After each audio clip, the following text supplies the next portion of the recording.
Hello, everyone, and welcome. Welcome to the gathering, Flows of Waters. My name is Danelle, and I'm here alongside with Alicia and Ambra and Karina. And we have our very special guest today that we're very excited to share with you all, Kris. And as we just dive into this space, about to receive amazing knowledge, wisdom, support, I just want to gently ask us all to place our hands on our hearts and just breathing into our heart space and gently breathing out, giving gratitude for the opportunity to gather, gratitude for these spaces that are created, gratitude for one another for arriving, and gratitude for our hearts always beating the flowing waters within. And again, collectively just breathing in and out and coming into the space.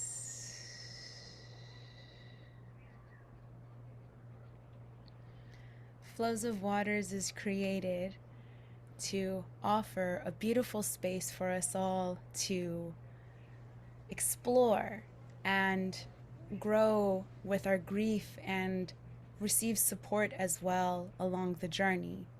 We as a team understand that this is a very interesting topic that can tend to be very heavy for individuals. And so as a team who has trained and experienced and studied and explored this all in our personal lives, we have come together to create Flows of Waters, to offer beautiful medicine and wisdom through.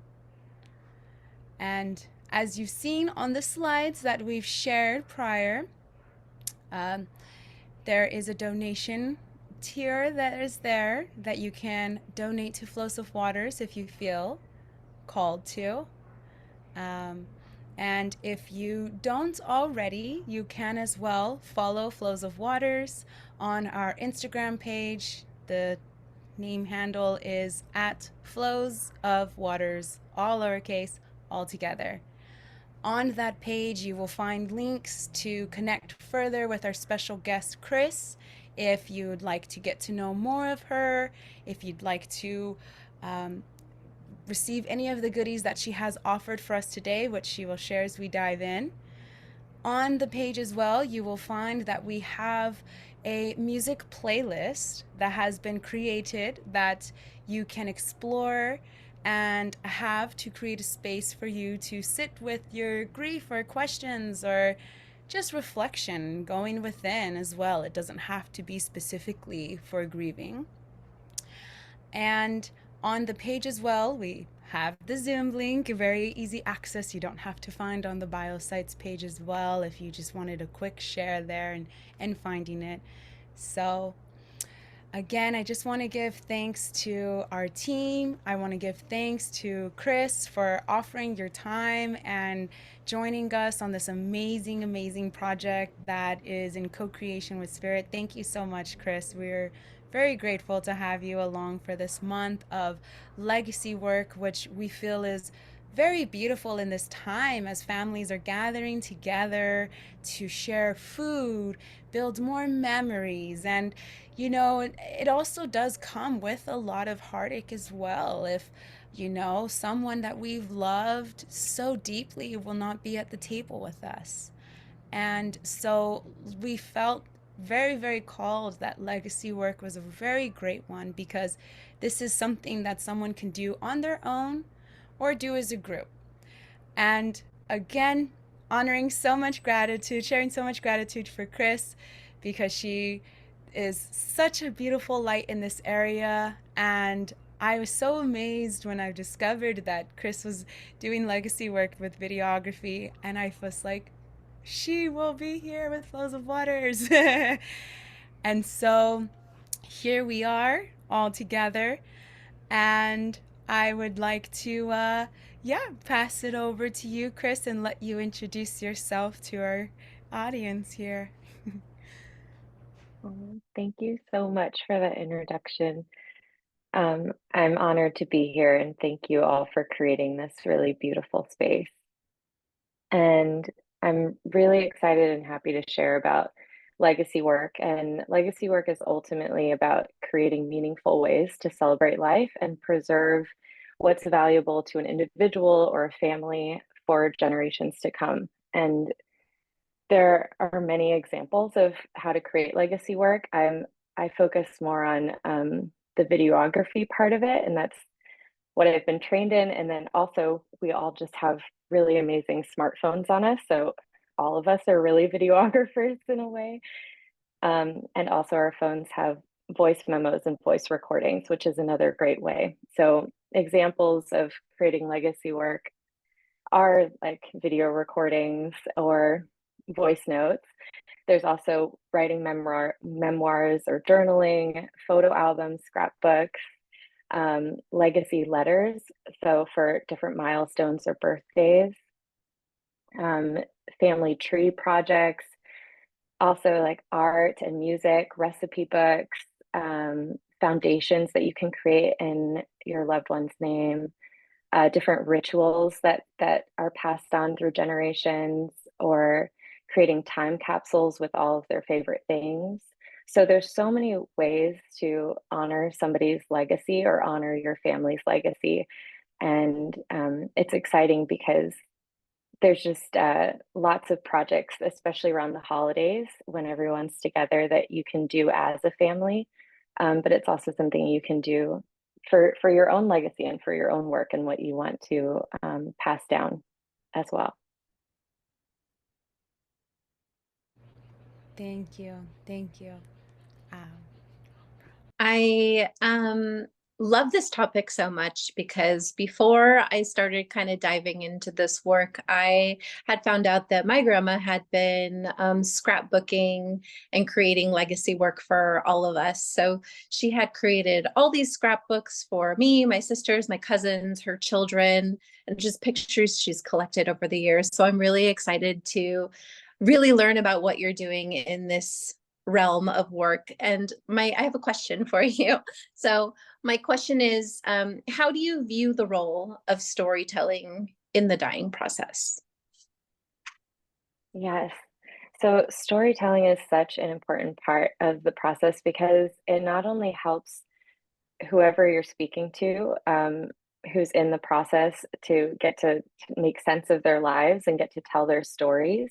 But it's also really healing and helpful for the family members or friends to honor their loved one, and also just know that this loss is, there's something really meaningful out of it. There's like, and they're in a sense, I don't really like the word capturing because it feels like you're holding it, but it's like you're getting to hold the essence of that person and kind of keep that alive. Um, that was something that I really felt with some of the family members in my family that have passed, having their sort of essence, like their laugh on camera or the way that they say "I love you" or their little mannerisms or something. It's like that essence. Just getting to pass that down is a really a unique gift, and it's also common as we get older and enter our later years. It's common for a lot of people to feel that they're they've kind of lost like their sense of contributing to society, or they don't really feel it themselves anymore.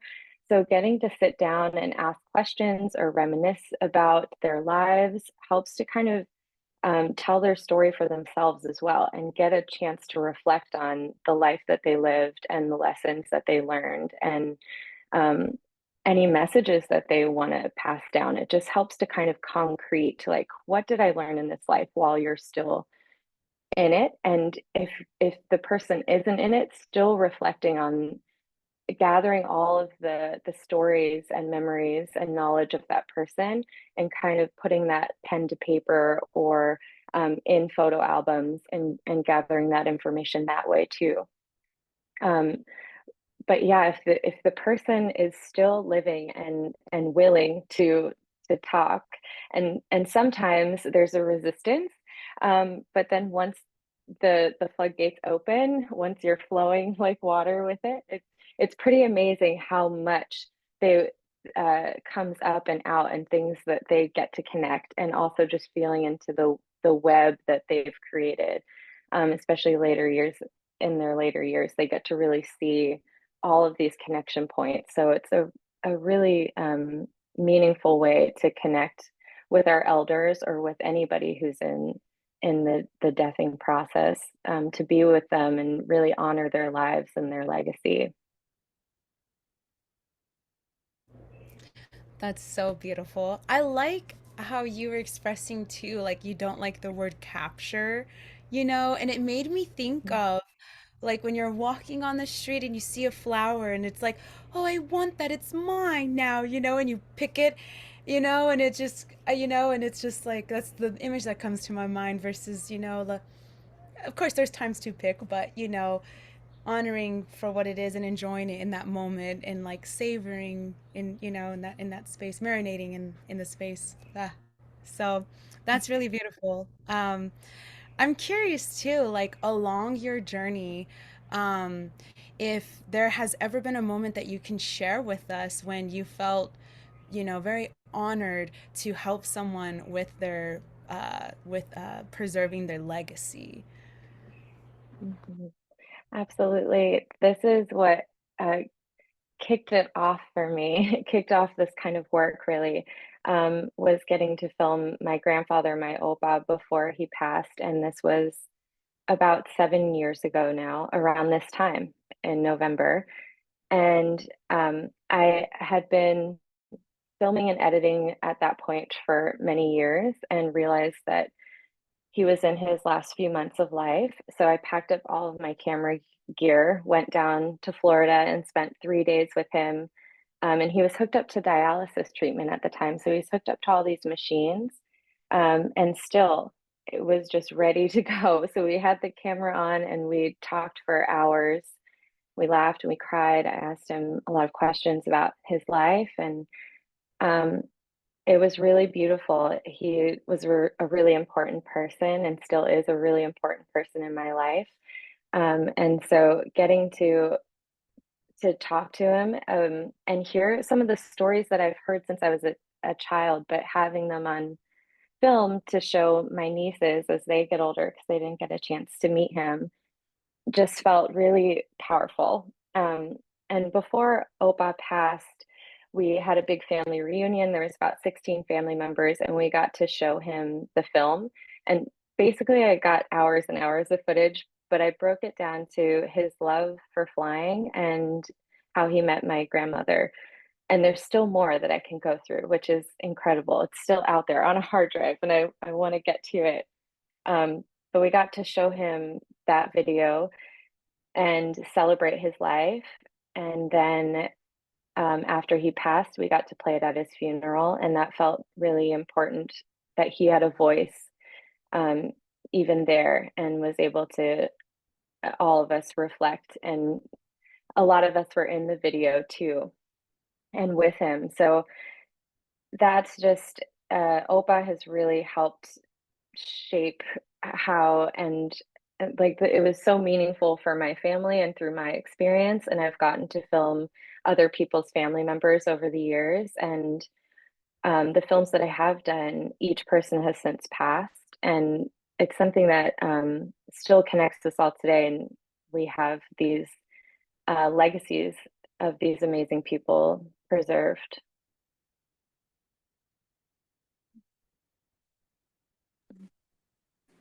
Wow. As you're talking, it's like really making me think about um, not waiting right till I'm there to create my own legacy work project. And so it kind of, yeah, it arises these questions within me. And so the question that I have for you is, how do you help people, someone uncover their stories or what they want to be remembered for? Mhm. Yeah, thank you for that. And thank you for mentioning that. That, yeah, these legacy projects can be done at any time. I know we're talking about later in life, or if we know someone is about to pass. But legacy, it's happening in real time, and there's a lot to celebrate in our lives. So I'm sure all of us also journal, so we're creating our own kind of legacies too. Sometimes we don't want people to read those journals, potentially. Some of them are private, but also it will give people insight into who we are and the lessons that we learned and all of these things. I mean, I would love to have known my great great great great grandmother's more of her essence and her story. And I think lineage work stems off of this. But if we can learn from our ancestors, from the information that we can learn, there's a lot that connects to us in present day. And so for us to be able to preserve people that we know that are living right now will just help generations to come and help us evolve more, because there's a lot of lineage things that we're working through and breaking through. And if we could see our great great great grandmother also learning her lessons, we can see like, okay, where is this coming in real time in my life too? And so there's many connections there. And I would say to begin to uncover these stories, it really takes just deep listening and asking open-ended questions. So it's really coming in with that curiosity. And anytime I interview somebody or I'm talking to somebody, if I can remember this in real time, it's bringing your focus down to your feet and just feeling yourself really grounded and really in your body. And when you're able to do that, then your whole body is just listening. You're in deep listening mode because you're rooted into the earth. So you're really grounded and there for them. And that's also helpful if you're a filmmaker. The space that you're holding behind the camera is really important. A lot of people get intimidated by a camera or even just a phone on the table recording them. I know for me, that's the case too. And I've been doing this work for years now. And so the space that you hold behind the camera, really rooting in, deep listening and holding that space for them with curiosity. And then the open-ended questions too, just asking like, what activities or experiences made you lose track of time? Or who do you feel the most connected to? When do you feel the most connected to yourself? What challenges really shaped who you are? What's the most vivid memory that you have of your parent? These questions just open up, I mean, hours of conversations, really. And then if you're feeling stuck, that's when I like to go into photographs or old letters or keepsakes that they have, because this can spark memories. Um, and also patterns, kind of finding patterns too. That's something I really like to do. Once you start to see a theme of something, because again, like sometimes you can spend hours and hours and you're like, how do I condense this down to to something digestible that you can share. Like, it's so great to have the raw footage of just hours of things, but sometimes you want it to be like, this is like the essence of whoever this person is. So starting to see those themes and narrowing in on that. And then I would suggest finding pictures or videos that goes with that theme.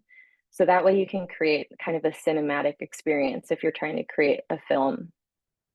And I'll say this at the end too, but I do have a PDF filled with some legacy conversation prompts. So some of the questions that I just asked now, and then a ton more, that I think there's like over 30 questions that are open-ended like that, that can help you get started. And then obviously you probably know the person that you're interviewing, or if you're being hired to do this, if this is the kind of work that you want to do, getting to know the other family members and gathering questions from them, kind of interviewing the other family members too, because a lot of times they really want this legacy work for the family. So getting them involved is also really key. And so you can share the questions with the family beforehand to see if there's anything else that they want to add as well. And then one more thing about filming with the family. I have had where I'm filming, I invite the family to come on the day of filming. And I've noticed that taking the subject into a separate room and filming them away from the family is really helpful, because sometimes there's like sensitive questions or there's a lot of input around them. So just having it be one-on-one, or maybe with one family member that they trust, will usually get things flowing more rather than having a whole audience of people, because it's already kind of a scary experience. But knowing that the family is there and curious and supportive and looking through old photo albums and all of that, it can be a whole day event and it can be really fun. And that's something, if you're hiring someone or it's more planned, but also like with the holidays coming up, like just pulling out the photo albums, turning on some old home videos, asking the questions, put your phone down with the voice memo recording, like start just like gathering these things and creating that experience for your family. So those are some ways to just like start to uncover the stories.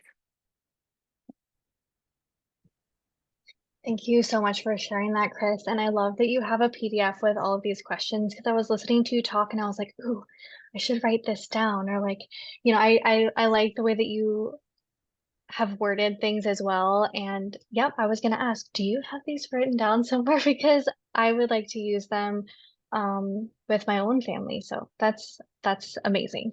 My next question for you is, how can families start these conversations about legacy and storytelling before the end of life feels near?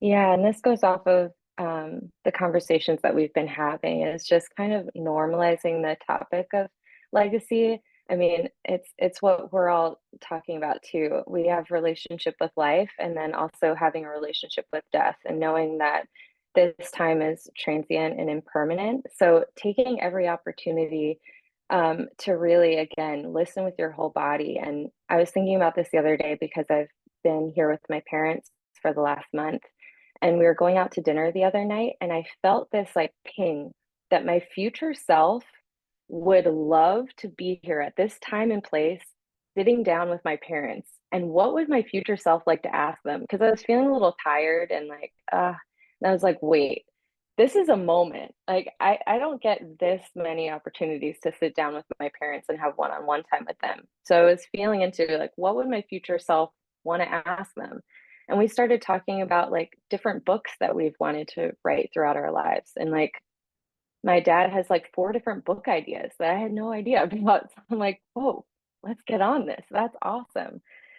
But I think again, just like taking those opportunities to see when these family gatherings are happening, or when you're sitting down with one of your best friends and just asking them these deep questions like, what was your favorite memory growing up? Or what advice would you give to your younger self? That's a question that I really like. Or like, what advice would you give to somebody my age right now? Just these kinds of deeper questions really help. And then again, just stressing again, like, if you want to jot things down or record it with your phone, because we have these devices on us, it just is so easy in that moment to preserve it, because some things get lost down the road, and it's something nice to look back on. Wow. I really am just so so I volunteer with the hospice center, and I recently just got assigned to a new family, and this is the third family I work with, and 2 out of 3 I end up working more with the caregivers than the actual person dying. I end up dueling them, and today, this morning, Uncle's like, yeah, like, I don't want to make you clean, but I do need help. And I'm like, yes, yes, I'm here for it. But, he's like, just between you and I, I guess YouTube will know, but, he says, I really wanted someone here to talk with, you know, and that's really why I asked for a volunteer. Like, I had no idea who you were, what kind of volunteer I get, I just really wanted someone to talk with. And so I was like, oh, and I was getting into this cleaning mode because I started vacuuming and then organizing his things for him. He's caring for his wife that's passing. And so it's definitely teaching so much in life to him, just the perspective of a woman and everything, and a perspective of wives overall. But just to hear him say that, and then when you were speaking about, like, sometimes once you get the ball rolling, it's just like, vroom, and so I was like, okay, like, next time I will be coming prepared with questions, lots more open-ended questions that will just, let him go. And he just shares so much, and it's just so amazing to hear the stories. And so I really appreciate the doc that, you're offering, not only for all of everyone that, arrives as audience, but like for the team as well, and for anyone, coming into the space and finding this recording, and, and utilizing the beautiful gift that you offer here. Yeah, it's amazing, really amazing. Thank you so much for that. I'm excited to go see Uncle next week and say, like, okay, Uncle, you ready to talk story? Yeah.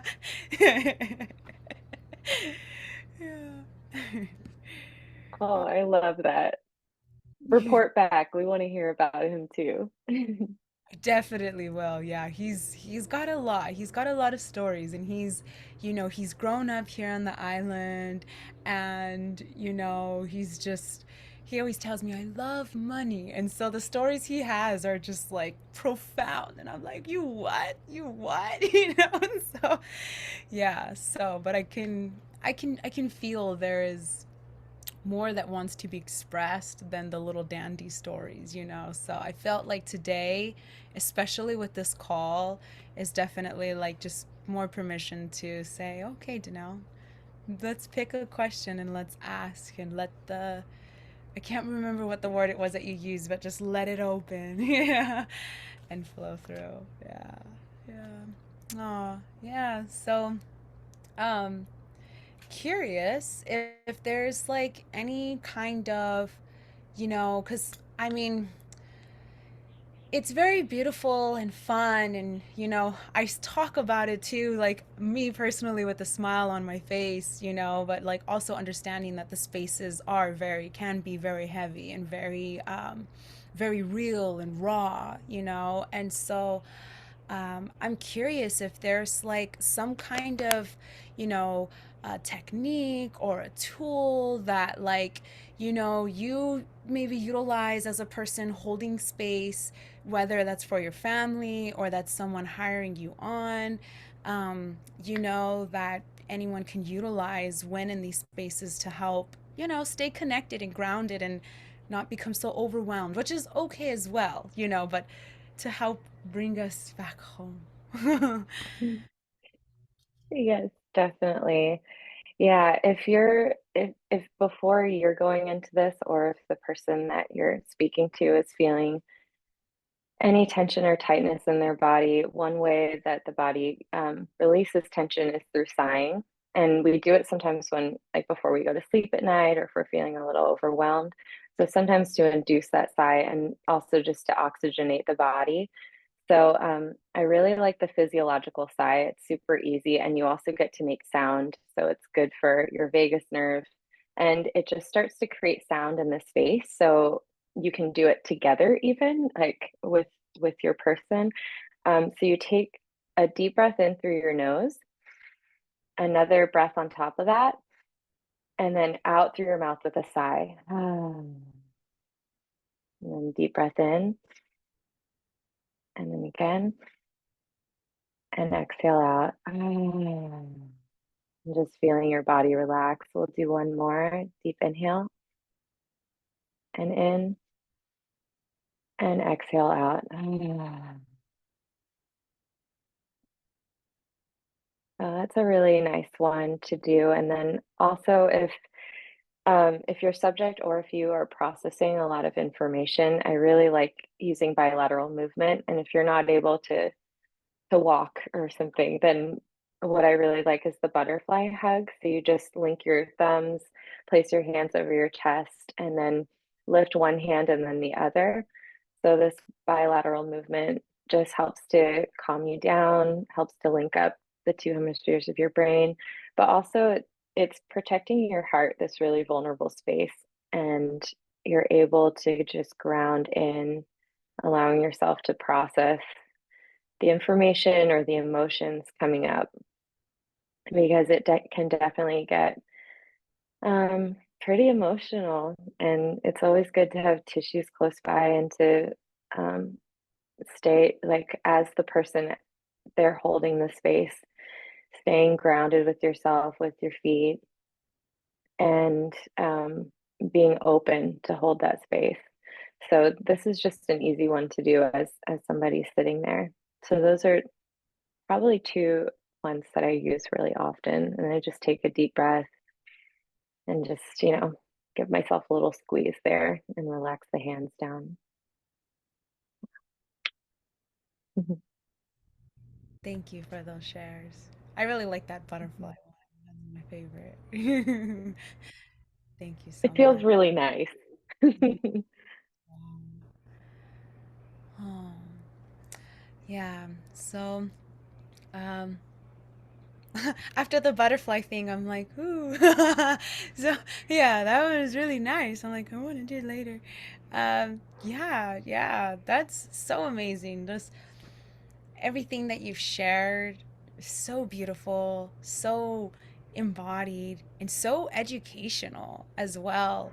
I am just almost like lost out of words, coming in, opening, and being really excited. And now I'm like, I don't know what to say more. There was so much that you've offered and shared, and there's just so much that people can receive um, from you. And I'm just so grateful. Thank you so much again, just for coming and sharing and creating such beautiful spaces, like not only just techniques but questions, and just as Alicia was saying, like access to these questions so that we can see them again. And just for a reference again, how do we find the doc with the questions on there? Yeah, so I'll send the Google Doc over to you all if you want to email that out. But also, if you go to my Instagram and then click on my link, you can find the legacy prompt questions there, and it will send it to your email from there. Beautiful, beautiful. Thank you, thank you. And for all that are watching, you can find Kris's Instagram through Flows of Waters Instagram, and your name handle is Kris Van Grunden. Yes, sorry if I pronounced your name incorrectly. Yes. Oh, it's okay. I know it's long and it's Dutch. It's Kris van Genderen. Van Grunden. Yeah. Okay, yes, yes. Yeah. So that is her name handle there. So beautiful, beautiful. Yeah. Well, um, yeah, is there anything more you feel called, or I can pass over to our lovely sister who has a beautiful grounding technique for us as well, and just wanted to share if there is anything else that's coming up while we're in this space that you'd like to share with us all. I just want to say thank you all again for creating this space and allowing me to come on. It's really an honor to talk about this kind of work, and I feel it in my bones and in my heart that this is um, something that, yeah, feels really meaningful in my life. So to be able to speak to it, to get to talk about my OPA, and yeah, it just means a whole lot to me. And yeah, I also, oh, just another example of like a legacy project is even just creating a bracelet. And this is something my Opa used to say a lot. He used to say yippee before he'd take off in a plane. So even just having these things close to you, this is just on my bag. Um, so I just want to say, like, I know we were talking about these legacy projects being like kind of big in nature, but they can really be small too. Just having a piece of jewelry that reminds you of someone that you love, or making like a Taylor Swift kind of bracelet in honor of your person, and just keeping that close by is just a way to honor somebody. So it doesn't have to be like something so big or production wise, you know. So I just want to ground that in, that it's just little things too, little memories, little phrases that they say, recipes that they make. There's lots of ways to just infuse legacy into your life and to remember the people that we love in so many different ways. So thank you again so much for having me.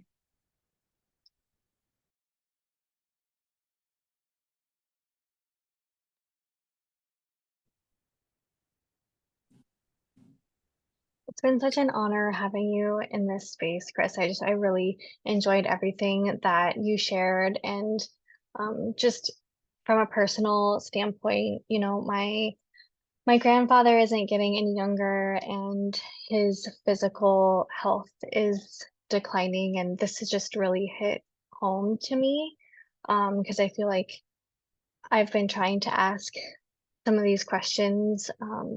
My family is also in Florida and I am in Seattle, so I'm not always there with them, and just trying to create um, space to really, you know, when I had grandparents pass away when I was younger as a child, you know, as I got older, I thought, oh, yeah, I never asked them this, and this question. Um, and I never got to know who they really were. And I feel like I have an opportunity to really do that now with my Willow, is what I call him, to ask him these, you know, questions, um, and it's been really fun.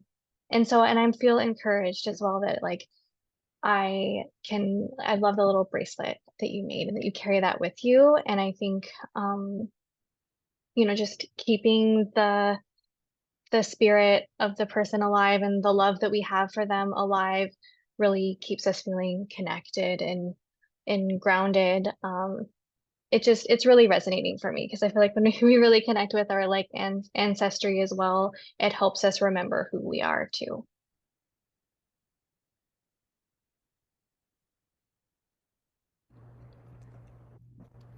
Yes. That was one other thing that I would like.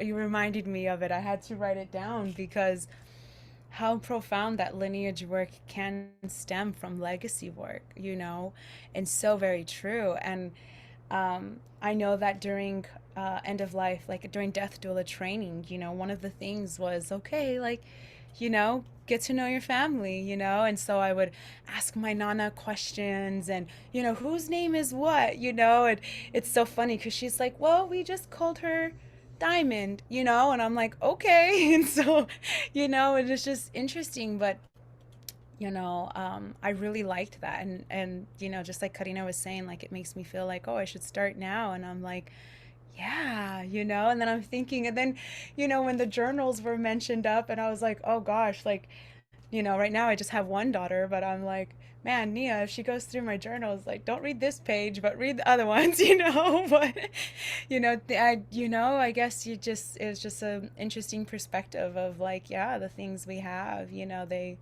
someone's going to go through them to want to, you know, keep us alive and get closer to us, you know, if we pass suddenly or we know we will pass. And so, Yeah, I wanted to acknowledge that as well because that was just, I was like, that is so beautiful. Lineage work stemming from legacy work, beautiful and profound. Thank you for that. I just wanted to say as well, thank you so much for coming on, Kris, because obviously you have ignited all these ideas now. Like Danelle said, now my little wheels turning about like exactly, like what is it that I can help get ready, now rather than wait, because sometimes we don't have that time, right? We don't have the time to actually sit with someone and answer those questions. And so why not be proactive and answer those questions ourselves, not wait for anybody to come, and possibly start working on some journals, specifically with those intentions to leave behind with information about ourselves, about um, who we were as children, what was our favorite thing to do, our favorite food, pastime, possibly leave a recipe in there for my daughters, or for like whoever is there to pick up the journal or the book or whatever it is. And so it definitely has sparked that within me to not wait for people to ask the questions, and get that going myself, because like I said, we don't know when that day will come. And so it's better to be prepared than not, even though some people might think of that as morbid, or like um whatever it is, sometimes still taboo to people, but like you said, is really normalizing uh the topic, the conversation, the practice, that it's part of life, and we're all heading that way. So why not embrace this and build something beautiful while we're still capable and alive, and take the pictures and record the videos and make the memories, so that yeah, it's a easier, I would think, easier process, right? Rather than trying to scramble for things at the end. And so I just want to thank you for that, for being here and sharing your knowledge with us. um yeah, I'm just really happy to be here with you all, and so I just wanted to say that.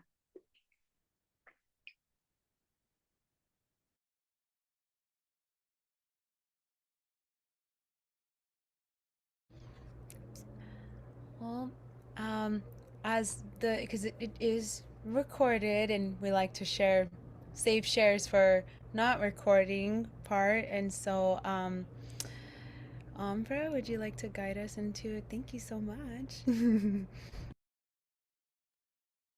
I just want to send my deepest gratitude to you, Kris, for sharing your energy and your time and your wisdom with us. And it's also a great reminder to really connect with those people in our life, those great wisdom keepers, and to really share these really priceless moments with one another, so that it will not only connect us further now in the physical, but also leave us a beautiful gift to carry out and share our grief journey with, to kind of tap back into those moments and just kind of have something really special.